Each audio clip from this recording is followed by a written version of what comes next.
आइए जानते हैं आज के प्रमुख अंतर्राष्ट्रीय खबरों को। पहले एक नजर हेडलाइंस पे। केतन विग पहनता था, सिया को यह पहले ही पता था, फिर मर्डर मोटिव पर पिता की दलील। ऑपरेशन सिंदूर में शहीद हुए 6 भारतीय सैनिकों के नाम पहली बार सार्वजनिक। सबसे बड़े सस्पेंस से खुला राज, एसआईटी ने बताया राम मंदिर को दान की गई सिल्वर ब्रिक्स कहां है। मानसून में इंदौर के 17 टूरिस्ट स्पॉट पर एंट्री बैन, प्रशासन का बड़ा फैसला। ईरान बोला नाटो देशों ने जंग में अमेरिका का साथ दिया, इन्हें जवाबदेह ठहरा जाए। पाकिस्तानी आर्मी के 90,000 पतलूनें ढांके में टंगी है, बलूच नेता ने मुनीर को याद दिलाई भारत से पिटाई। ऑयल इकोनॉमी पर निर्भरता घटाने का बड़ा फैसला। ओटीटी पर छाई रितेश देशमुख की हिस्टोरिकल ड्रामा, इस प्लेटफॉर्म पर हो रही स्ट्रीम। अपने ब्रांड का नाम चुड़ैल का बदला रखना चाहती थी रिया चक्रवर्ती, बोली मैं ऐसा ही फील करती हूं। एक फुटबॉल वर्ल्ड कप में सबसे ज्यादा गोल का रिकॉर्ड बना, अब तक 177 गोल, कतर 2022 का रिकॉर्ड टूटा।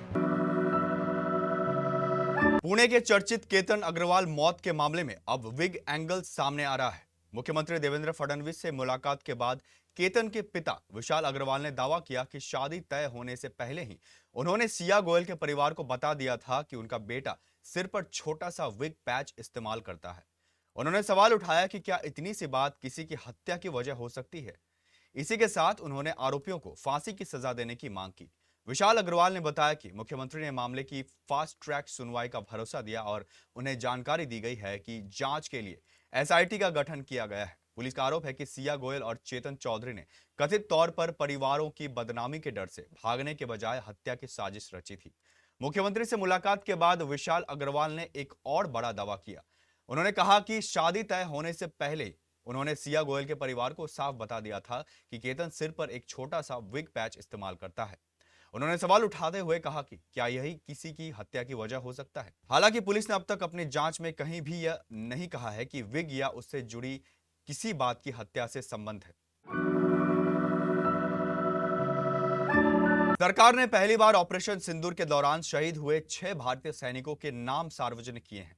पहलगाम में आतंकी हमले के बाद ऑपरेशन सिंदूर पिछले साल मई में पाकिस्तान और पाकिस्तान के कब्जे वाले कश्मीर में आतंकी ठिकानों को नष्ट करने के लिए चलाया गया था।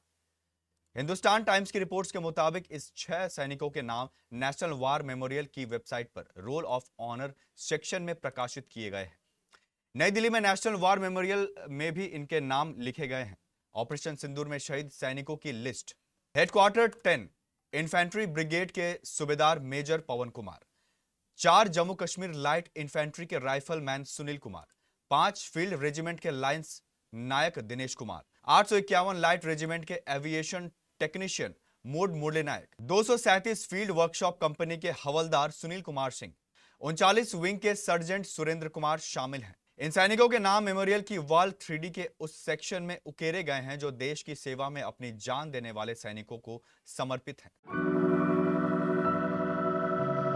अयोध्या के राम मंदिर में दान की गई चांदी की ईंटों को लेकर पिछले कुछ दिनों से सोशल मीडिया पर कई तरह के दावे किए जा रहे हैं।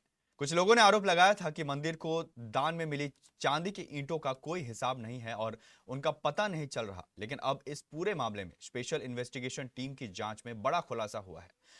एक रिपोर्ट में मिली एक्सक्लूसिव जानकारी के मुताबिक राम मंदिर में चढ़ावे से जुड़े मामले की जांच के दौरान एसआईटी ने चांदी की ईंटों से जुड़े सभी रिकॉर्ड की भी जांच की। जांच में पाया गया कि सोशल मीडिया पर वायरल किए जा रहे कई दावे और आरोप रिकॉर्ड से मेल नहीं खाते।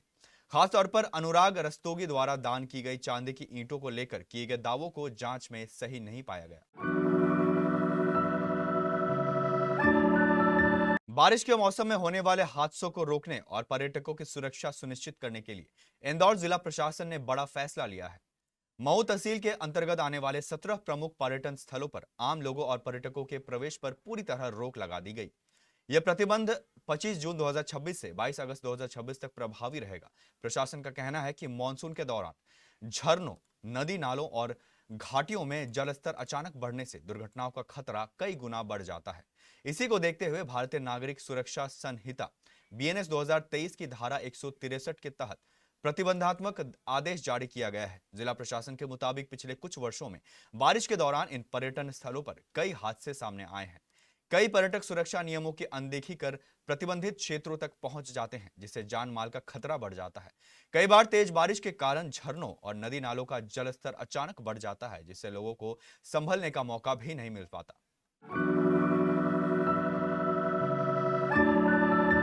ईरान ने आरोप लगाया है कि अमेरिका और इजरायल के ईरान पर हुए हमलों में साथ देने वाले नाटो मेंबर देशों को इसके लिए जवाबदेह ठहराया जाना चाहिए।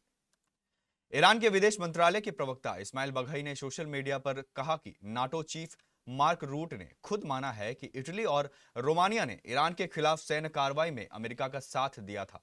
बघई ने कहा कि इन्हें अपने नागरिकों और पूरी दुनिया को बताना चाहिए कि उन्होंने अमेरिका और इजरायल के साथ मिलकर ईरान के खिलाफ इस कार्रवाई का समर्थन क्यों किया। वही हॉर्मुज स्ट्रेट में एक कमर्शियल जहाज पर किसी अज्ञात प्रोजेक्टाइल यानी हमलावर हथियार से अटैक हुआ। ब्रिटेन की यूके मैरीटाइम ट्रेड ऑपरेशंस यानी यूकेएमटीओ ने इसकी जानकारी दी है।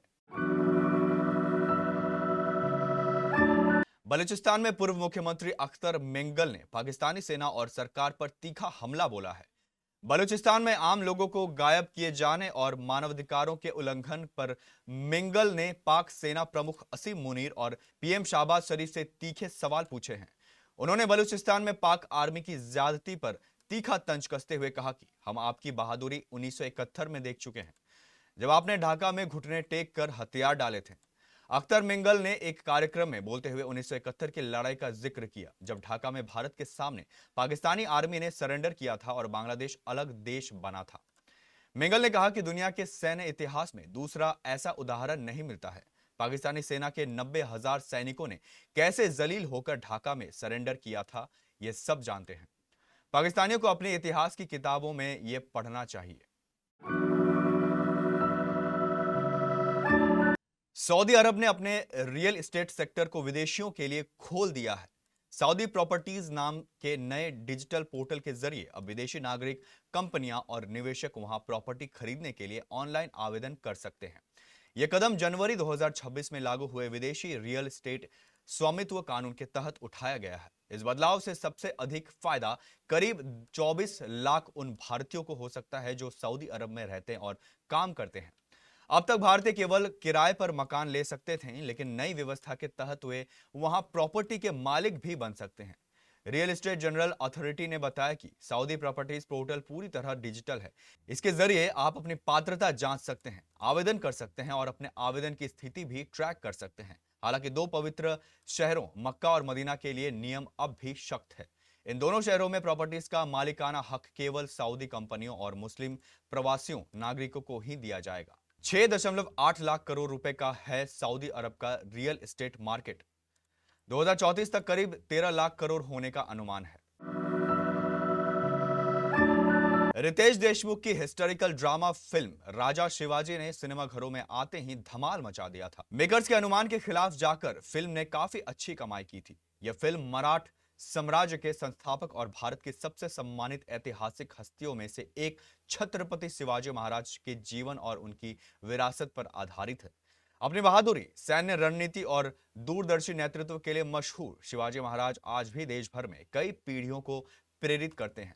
अब इस मूवी की ओटीटी रिलीज तय हो गई है और डेट भी आ गई है। रितेश देशमुख की फिल्म राजा शिवाजी नेटफ्लिक्स पर रिलीज हो चुकी है और इसे आप हिंदी और मराठी में देख सकते हैं।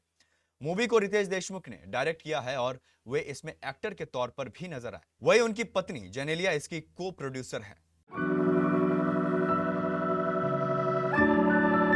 एक्ट्रेस रिया चक्रवर्ती एक एंटरप्रेन्योर बन गई है और चैप्टर 2 के नाम से एक स्ट्रीट वेयर क्लोथिंग ब्रांड चलाती है। ऑनलाइन कपड़े बेचने के अलावा मुंबई में इसके ऑफलाइन स्टोर भी है। रिया के लिए साल 2020 बहुत ही मुश्किल भरा रहा।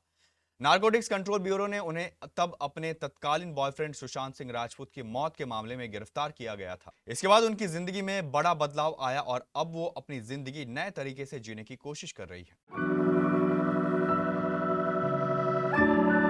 अमेरिका, कनाडा और मेक्सिको की संयुक्त मेजबानी में खेले जा रहे फुटबॉल वर्ल्ड कप 2026 में शुक्रवार को गोलों का नया रिकॉर्ड बन गया है। टूर्नामेंट में अब तक कुल 177 गोल हो चुके हैं, जो किसी भी फीफा वर्ल्ड कप के इतिहास में सबसे ज्यादा है। इससे पहले सबसे ज्यादा 172 गोल का रिकॉर्ड कतर में खेले गए 2022 वर्ल्ड कप में बना था। मौजूदा संस्करण में यह रिकॉर्ड ग्रुप चरण के दौरान ही टूट गया। इस बार पहली बार 48 टीमें वर्ल्ड कप खेल रही हैं।